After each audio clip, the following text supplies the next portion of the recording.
সারা দেশে বিতর্কিত ও দলীয় জেলা প্রশাসক নিয়োগ করে বিএনপি গণতন্ত্রের প্রতি আঘাত হেনেছে বলে অভিযোগ করেছেন জামায়াতে ইসলামের সহকারী সেক্রেটারি জেনারেল মাওলানা আব্দুল হামিদ। মঙ্গলবার দুপুরে জামায়াতের মগবাজার কেন্দ্রীয় কার্যালয়ের সংবাদ সম্মেলনে তিনি এই অভিযোগ করেন।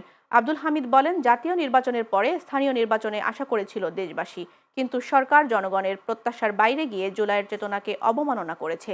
ঢাকা সহ বিভিন্ন বিশ্ববিদ্যালয়ে দলীয় লোকদের ভিসি করা হয়েছে। গেল সংসদ নির্বাচনে প্রার্থী হওয়ার জন্য পোস্টার করেছে এমন ব্যক্তি ভিসি হলে তিনি শিক্ষার্থীদের সাথে নিরপেক্ষ আচরণ করবেন না বলেও মন্তব্য করেন তিনি। কিন্তু আপনার পদত্যাগ করিয়ে দলীয় লোকদেরকে বসাইতে হবে, যিনি গত নির্বাচনে প্রার্থী হওয়ার জন্য ক্যাম্পিং করেছেন, পোস্টার করেছেন, দলীয় নেতাদের সাথে মিটিং করেছেন, তাকে বাংলাদেশের সর্বোচ্চ বিদ্যাপীঠের ঢাকা বিশ্ববিদ্যালয়ের ভাইস চ্যান্সেলর করা হয়েছে। এটার অর্থ হচ্ছে দলীয় লোকদেরকে, দলান্তরদেরকে আজকে গণতান্ত্রিক ধারাবাহিকতার উপর সরকার আঘাত করেছে।